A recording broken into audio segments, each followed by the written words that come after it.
যেই আমাদের মধ্যে আমাদের সাথে এবং আমাদের লড়াইয়ের যোদ্ধারা সেটা ভালো কাজ করছি, আমাদের পরের প্রজন্মরা আরো ভালো কাজ করবে।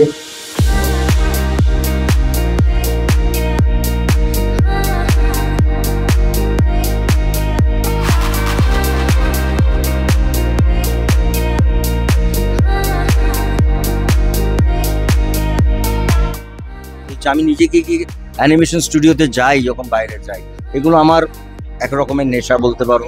আমি করবো না, কিন্তু আমি শিখতে চাই। আমি দেখেছি, যদি আমি 10টা ছেলের সাথে মিট করেছি, ওর মধ্যে 6 জনই আমাদের বাঙালি, ইয়াং ব্রাইট ছেলে, বিশ্বভারতীর ছেলে। এখান থেকে এই যে আমি বারবার বলছি না, এরা এখানে যে কাজটা করেছেন, এদের কাছে অনেক ইকুইপমেন্টস নেই, আমাদের কাছে নেই সেই যন্ত্রপাতি, কিন্তু 3টে জিনিস আমাদের আছে, জানো, যে কারণে বারবার বাংলা ছবিতেও এটা আছে। আমাদের কাছে একটা মন আছে, আমাদের কাছে একটা বুদ্ধি আছে, আমাদের একটা হৃদয় আছে। এই 3টে জিনিসকে যদি আমরা ধরে রাখতে পারি, এরাও এই যে কাজটা করেছে, তুমি দেখবে এই কাজটার পেছনে প্রতিটি ফ্রেমে তোমরা দেখতে পাবে কতটা কি বলবো, হৃদয়, পরিশ্রম এবং মেন্টাল, মানসিক, যে আমরা হারবো না, আমরা করবো। কারণ এদের সত্যি তো আমাদের এখানে সেই ইনফ্রাস্ট্রাকচারটা এখনো ডেভেলপ করেনি। কিন্তু তার মানে এই নয় যে 10 বছর পরে আমরা দেখবো যে ভারতবর্ষের সব থেকে বড় অ্যানিমেটেড হাব হচ্ছে আমাদের কলকাতার ওয়েস্ট বেঙ্গল। কেন দেখবো না? এই ট্রেলারটা আজকে আমি এখানে প্রথম দেখিনি, এই ট্রেলারটা আমি এর আগেও দেখেছি। আর একটু আগে বললাম যে আমি যেহেতু প্রচুর কাজ দেখতে থাকি, যে প্ল্যাটফর্মে আসছে সেই প্ল্যাটফর্মেও দেখেছি। আর তাছাড়া ব্যক্তিগতভাবে আমি এদের সবাইকে চিনি, বিশেষ করে উজানের বাবাকে বেশ ভালোভাবে চিনি। তিনি গতকালও আমার বাড়িতে এসে আড্ডা মেরে গেছেন, গল্প করে গেছেন। এটা তো আমাদের জানানোর দায়িত্ব মানুষদের, যে আমাদের বাংলার ছেলেমেয়েরা রাত জেগে জেগে একটা আন্তর্জাতিক মানের কাজ করেছে, জানাটাও খুব খুব খুব ইম্পর্টেন্ট। যেরকম আমরা গীতাটা পাঠ করি, গীতা পাঠ করি, গীতা জানি, কারণ এগুলো জীবন বোধকে আলাদা একটা জায়গা তৈরি করে। সেটা সময়ের সঙ্গে সঙ্গে এরা ভালো কাজ করছে, এটা আমি জানি, কিন্তু এতটা একটা জায়গায় নিয়ে যাবে এরা, সেটার জন্য না আমার মনে হচ্ছে এটা আমারই গর্ব, আমি গর্বিত। বাচ্চা বাচ্চা ছেলেরা বানাচ্ছে, তারা ভাববে যে আমরা যেখানটা আছি সেখান থেকেই কাজ করবো।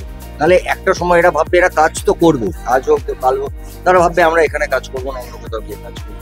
এই জায়গাটা তো আমাদের দায়িত্ব, ওদের কিরম ভাবে প্রোটেক্ট করে এখানে আটকে রাখবো।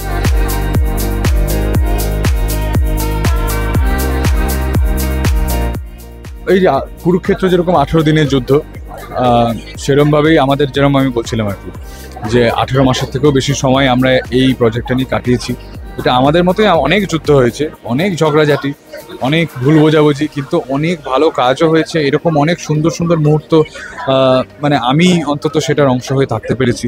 স্টোরি বোর্ডিং, মানে হাতে যখন আঁকা হয়, তারপর অ্যানিমেশন, যখন পুরো কাঠামোটা মানে স্ট্রাকচারটা তৈরি করা হয়। এবার বাবার অ্যানিমেশনে আলাদা করে কোনো পার্টিকুলার ইন্টারেস্ট বা ব্যাকগ্রাউন্ড কোনোদিনই ছিল না, শুধুমাত্র একটাই ছিল যে ছোটোবেলায় আমি লায়ন কিং নিয়ে অবসেস ছিলাম, এবং বাবা আমার জন্য ওই লায়ন কিংয়ের ক্যারেক্টারগুলো আমার ঘরে অয়েল প্যাস্টেল দিয়ে এঁকে দিতেন। তো বাবা হয়তো খুবই জোর করে অত্যাচারিত হয়ে আমার জন্য লায়ন কিং অন্তত 250 বার দেখেছে, তো ওইটুকু অ্যানিমেশনের ইন্টারেস্ট বাবার আছে। কিন্তু তাছাড়া এই প্রজেক্টে যেহেতু পরিচালনা করা, একটা বড় টিম হ্যান্ডেল করাটার মধ্যে একটা কন্ট্রোল লাগে, একটা কমান্ড লাগে, এবং যেহেতু স্কুলেও আমি অনেক সময় ডিরেকশন দিয়েছি নাটকের, বা অনেক মানে ওই স্কুল ক্যাপ্টেন্সি, বিভিন্ন সোসাইটির লিডার, ওই সময় থেকেই আমি কিন্তু মা এবং বাবার থেকে দুটো জিনিস শিখেছি, যে কোনো টিমের হেডে থাকলে বা কোনো টিম কন্ট্রোল করতে বা টিমের সাথে কাজ করতে গেলে সেটার একটা স্পেসিফিক পদ্ধতিতে এমপ্যাথি নিয়ে এবং সবার ভালোটা খারাপটা বুঝে নিয়ে ভালো ব্যবহার করে সুন্দর করে, অন্তত মা বাবা আমাকে ছোটোবেলা থেকে তাই শিখিয়ে এসছেন। তো সেই জিনিসটার অবদান কিন্তু এই প্রজেক্টে বাবার থেকে এবং মায়ের থেকে সবচেয়ে বেশি আমার। 2-2.5 বছর ধরে আমরা শোটা তৈরি করছি। তা স্বাভাবিকভাবেই যেহেতু নেটফ্লিক্সের মতো একটা প্ল্যাটফর্মে এটা যাচ্ছে এবং এর বাজেটও বেশ ভালো বাজেট আর কি, তা স্বাভাবিকভাবেই তাদের কাছে কিন্তু অপশান ছিল ভারতবর্ষের যে কোনো স্টুডিওকে দিয়ে করার। যে কোনোভাবেই হয়তো আমরা যোগ্যতা প্রমাণ করতে পেরেছি নিজেদের, সেই জন্য কলকাতার একটা স্টুডিওকে বেছে নিয়েছে, কলকাতার মধ্যে থেকে আমাদের বেছে নিয়েছে যে এইরকম একটা শো করার জন্য। এবং আমরাও আমাদের তরফ থেকে দিন রাত এক করে সেটার সাথে যাতে জাস্টিস হয় সেটা আমরা ভীষণভাবে চেষ্টা করেছি। বাকিটা তো দর্শকের হাতে, দর্শক বলবে বাকি।